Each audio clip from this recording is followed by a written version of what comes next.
रायपुर, नई दिल्ली, उसके बाद पटना में एम्स की जो ब्रांच है उनकी ओर से नॉन फैकल्टी पोस्ट की रिक्रूटमेंट आ चुकी है। यदि आपने रायपुर एम्स की वीडियो नहीं देखी है तो आप वो भी देख सकते हैं, हमने चैनल पे डाल दी हुई है।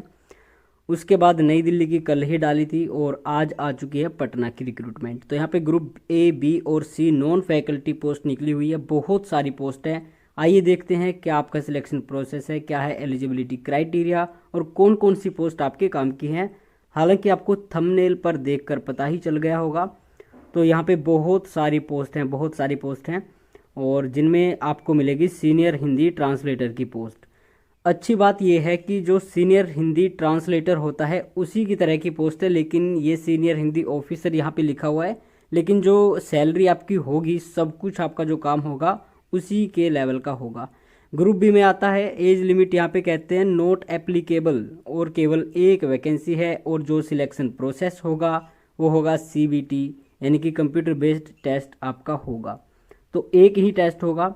एसेंशियल क्वालिफिकेशन की बात करें तो मास्टर डिग्री आपके पास होनी चाहिए और ग्रेजुएशन में उसी के हिसाब से आपके पास सब्जेक्ट होने चाहिए। बहुत बार वो बातें बोल चुके हैं तो दोबारा से बोलने को मन नहीं करता। इसके साथ साथ कहते हैं डिप्लोमा सर्टिफिकेट होना चाहिए ट्रांसलेशन में। इसके साथ अगर आपके पास डिप्लोमा सर्टिफिकेट नहीं है तो 2 साल का ट्रांसलेशन में एक्सपीरियंस है तो भी आप इसके लिए एलिजिबल हो जाओगे। ये जो पोस्ट है वैकेंसी एक है केवल UR के लिए। UR का अर्थ ये नहीं है कि अगर आप OBC SC ST से हैं तो आप इसके लिए अप्लाई नहीं कर सकते। UR का मतलब ये है कि कोई भी व्यक्ति जो एलिजिबल है इसके लिए अप्लाई कर सकता है, उसको रिजर्वेशन नहीं मिलेगी जो उसकी कास्ट की रिजर्वेशन होती है। ठीक है जी, आगे चलते हैं। अब 18 के बाद आता है आपका जूनियर हिंदी ट्रांसलेटर और ये है आपका सीरियल नंबर कितने पे है, बहुत नीचे चला गया, 40 पे। तो 40 पे कहते हैं मास्टर डिग्री होनी चाहिए आपके पास हिंदी में विद इंग्लिश कंपलसरी या इलेक्टिव सब्जेक्ट या medium of examination degree level पे हो। अगर मास्टर डिग्री इंग्लिश में है तो हिंदी उसी तरह से ग्रेजुएशन में होना चाहिए। 18 से 30 यहाँ पे एज लिमिट है और 3 वैकेंसी हैं, तीनों रिजर्व्ड नहीं है, कोई भी बंदा अप्लाई कर सकता है, रिजर्वेशन नहीं मिलेगी।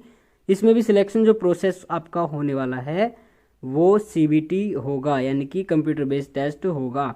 अगर फिर भी कोई स्किल टेस्ट वगैरह होता है तो वो भी बता देंगे। तो क्वालिफिकेशन के साथ साथ आपके पास diploma certificate course in translation होना अनिवार्य है या फिर 2 साल का एक्सपीरियंस। इसके अलावा और भी बहुत सारी पोस्ट हैं, लेकिन लैंग्वेज से रिलेटेड जो पोस्ट थी वो केवल 2 ही हैं। अगर हमसे कोई पोस्ट छूट गई हो तो भाई वो खुद देख लेना आप ये नोटिस डाउनलोड करके।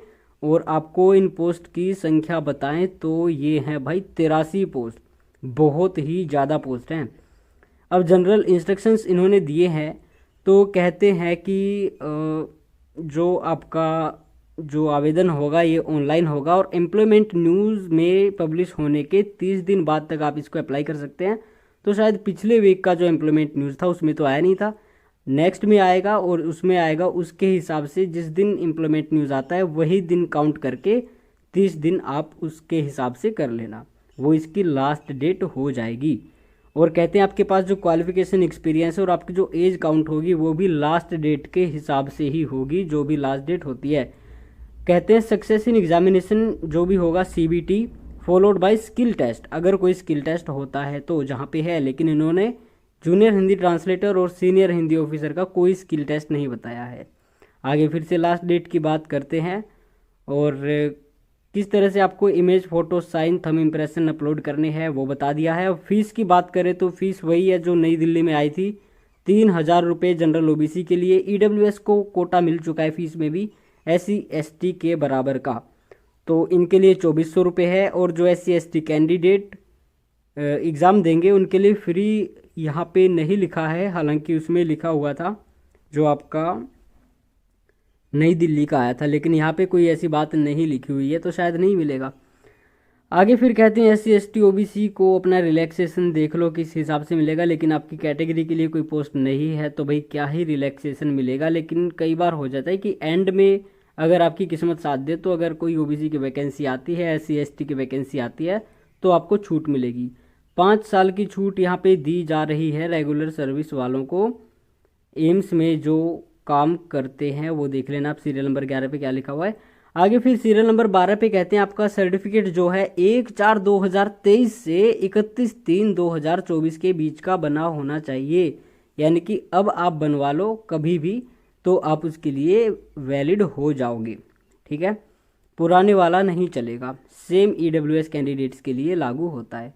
आगे फिर CBT में कहते हैं 50% UR EWS को लेके आने होंगे, OBC को 45 और SC ST को 40%। उसके ऊपर फिर कट ऑफ चढ़ेगी।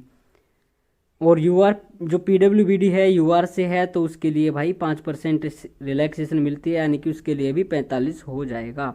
एडमिट कार्ड इनकी वेबसाइट पे आएंगे और एग्ज़ाम का सिलेबस वगैरह भी ये अपनी वेबसाइट पे ही बताएंगे। डॉक्यूमेंट वेरिफिकेशन किस तरह से होगी, क्या क्या आपको चाहिए होगा, सब कुछ यहाँ पे इन्होंने बताया। लेकिन डॉक्यूमेंट वेरिफिकेशन तक जाने का काम तो पहले कर लो। NOC देना पड़ता है, आपको पता ही है। और बाकी जो पटना बिहार का कोर्ट है वही डिसाइड करेगा अगर कोई केस वेस होता है तो। और ये इनकी मेल ID है, अगर आपको कोई डाउट है क्वेरी है तो आप इनसे पूछ सकते हैं।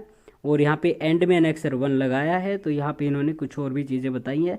तो सिलेबस इन्होंने नहीं बताया, शायद बाद में आएगा इनकी वेबसाइट पे। तो एलिजिबिलिटी बताई है, जो कि वही शुरू में तो ज़रूरी है। लेकिन फ़ीस अगर आप अफोर्ड कर सकते हो और पटना एम्स में ड्यूटी करना चाहते हो तो यस आप इसके लिए अप्लाई कर सकते हो अगर आप एलिजिबल हैं तो।